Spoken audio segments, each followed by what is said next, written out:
Hello friends, welcome to CSK versus RCB review. ఈ match మొత్తం RCB dominate చేసింది అనమాట. ఫస్ట్ ఇన్నింగ్స్ ఇట్లా మొత్తం ఆర్సీబీ డామినేట్ చేసింది. సెకండ్ ఇన్నింగ్స్ ఇట్లా ఆర్సీబీ బౌలర్సే డామినేట్ చేసింది. మ్యాచ్ మొత్తం ఇది సింగిల్ సైడెడ్గా ఆర్సీబీ మ్యాచ్ గెలిచేసింది అనమాట. ఫస్ట్ ఇన్నింగ్స్లో ఫిలిప్ సాల్స్, దేవదత్ పడికల్, రజత్ పటిదార్, లక్కున రజత్ పటిదార్ అని చెప్పాలి. ఎందుకంటే 3 క్యాచెస్ డ్రాప్ అయినాయి అనమాట రజత్ పటిదారి.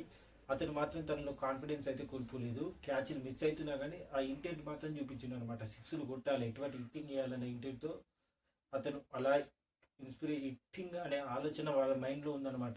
ఆర్సీబీ వాళ్ళది క్యాచ్లు మిస్ అయినా ఏది మిస్ అయినా వాళ్ళది మెయిన్ హిట్టింగ్ చేయాలనే వచ్చేసారు. ఆ ఇంటెంట్తో ఇక రజత్ పడిదార్ 50 కొట్టాడు. తర్వాత లాస్ట్ ఇక టీమ్ డేవిడ్ 3 సిక్స్లు కొట్టాడు అనమాట. 3 సిక్సెస్ కొడితే 196 ది బెస్ట్ స్కోర్ వచ్చిందనమాట చెపాక్లో. దీనివల్ల సెకండ్ ఇన్నింగ్స్లో వచ్చే సిఎస్కి వచ్చేసరికి వాళ్ళకి ప్రెషర్ అయిపోయింది. అంటే యావరేజ్ స్కోర్ ఏమో 160 170 మధ్యలో ఉందన్నమాట చెపాక్లో. ఇది ఆల్రెడీ 196 వరకు వెళ్ళిపోయే వరకు ఇక సిఎస్కేకి కష్టమైపోయింది. ఫస్ట్ నుంచి ఏజిల్వుడ్ ఒకటే ఓవర్లో సెకండ్ ఓవర్లో 2 వికెట్లు తీసుకునేసరికి ఇక అక్కడికి మ్యాచ్ ఇక అప్పటికే ఇక పోతూనే ఉంది. ఒక్కొక్కటి తర్వాత మూవీ ఒక వికెట్ తీయడం ఇలా వెళ్ళిపోతూనే ఉంది. మళ్ళీ లాస్ట్లో 13th ఓవర్లో వికెట్ వాళ్ళు అశ్విన్ అవుట్.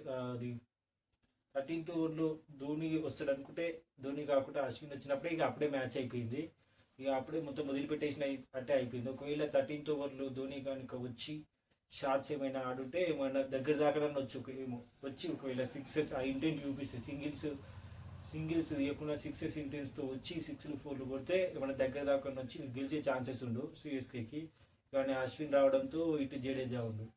ఇక అశ్విన్ అంత పెద్ద హిటర్ అయితే కాదు, నార్మల్ ప్లేయర్. సింగిల్స్ 2 డేస్ నార్మల్గా ఫోర్స్ కొట్టగలరు కానీ గెలపలేడుగా ఈజీగా ఆర్సీబీకి విన్ ఇచ్చేసినట్టే అయిపోయింది.